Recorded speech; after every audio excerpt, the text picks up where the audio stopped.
कुमार सौरभ, ये वाकई लग रहा है कि जनता के मुद्दों की लड़ाई पर ही ये चुनाव होने जा रहे हैं या फिर से धर्म और जाति या सिर्फ वोट बैंक की राजनीति? लगता है पूजा जी, सबको नमस्कार, सुबह की शुभ प्रभात। बहन भावना जी को मैंने देखा अभी मुस्कुरा रही थी थोड़ा सा मुझे, और ये स्वाभाविक है। आप देखिए, भाई साहब ने अभी कहा कि Arvind Kejriwal model of governance. हम सब ने देखा है कि कैसे 30 से ज्यादा पार्टियां जो है वो एक मंच पर आई और इंडी अलायंस की घोषणा हुई।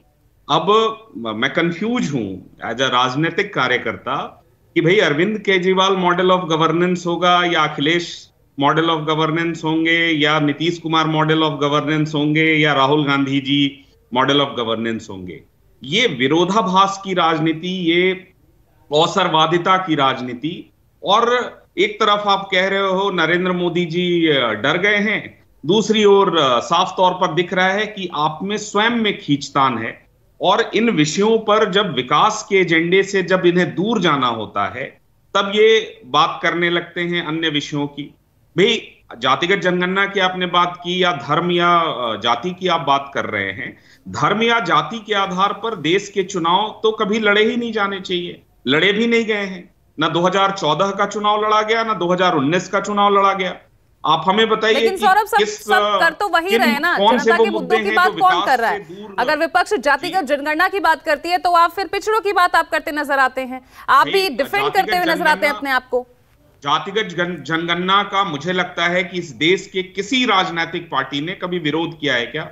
हम लोक जनशक्ति पार्टी के हमारे राष्ट्रीय अध्यक्ष चिराग पासवान जी ने संसद में खड़े होकर या सार्वजनिक मंचों पर सदैव कहा है कि जातिगत जनगणना होना चाहिए।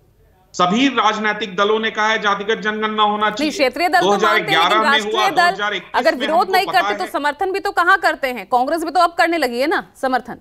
नहीं, आप देखिए ना, आप जात ना पात कांग्रेस का हाथ जो है ये नारा हुआ करता था। ओबीसी के विषय पर इनका क्या स्टैंड था। भाई आज अगर पिछड़े वर्ग के बारे में भी जानकारियां जुटाई जा रही है, मैं आपको एक एग्जांपल देता हूं। बिहार में पिछड़े वर्ग और अन्य सभी वर्गों के आंकड़े आ गए। आपने अन्य जो बाकी शैक्षणिक और आर्थिक और सामाजिक और नौकरियों में उनका परसेंटेज क्या है, इन सारे आंकड़ों पर आपने काम कर लिया है। आपने जारी किया हो नहीं जारी किया हो, उन आंकड़ों में त्रुटियां हो, उन पर आप काम करेंगे। मैं मान के चल रहा हूं कि अगर मुख्यमंत्री जी ने कहा है तो उस पर सुधार कर लिया जाएगा। अब मुझे बताइए कि उसके आगे क्या बात सिर्फ जातिगत आंकड़ों तक रुक जाए? क्या मुख्यमंत्री जी को विगत 18 वर्षों में और 32-33 सालों से यही लोग हैं जो सत्ता में हैं, क्या इनको आकर यह हिसाब भी नहीं देना चाहिए कि बिहार के 13 करोड़ लोगों के लिए आपने क्या किया है? सभी राज्य कह रहे हैं, राजस्थान कह रहे हैं कि अब वो जातिगत जनगणना कराएंगे। बहुत अच्छी बात है, हम स्वागत करते हैं, क्योंकि विकास के लिए बनाने वाले जो योजनाएं हैं उसके लिए आंकड़े की जरूरत है। इसका सहर्ष स्वागत है। बट क्या सिर्फ इसी की बात हो? क्या यह बात नहीं होना चाहिए कि अशोक गहलोत जी ने विगत 5 वर्षों में क्या किया? नीतीश कुमार जी ने 18 वर्षों से बिहार को देश का सबसे पिछड़ा राज्य बना दिया है। इसकी जिम्मेदारी किसकी है? आज यहां शिक्षा से लेकर स्वास्थ्य से लेकर नीति आयोग और ये सवाल तो आपसे भी किया जा सकता है। एमपी की आप स्थिति देख लीजिए, कितनी अंतरकलह, इतनी गुटबाजी यहां पर दिख रही है कि करीब 1.5 दशक जो मुख्यमंत्री रहा, आप उस पर भरोसा नहीं कर पा रहे हैं। आप सामूहिक नेतृत्व पर चुनाव लड़ने की बात करते नजर आते हैं। बिल्कुल आप देखिए किसी भी राज्य में, ये सवाल मुझसे है पूजा जी? बिल्कुल आपसे ये कुमार सौरभ।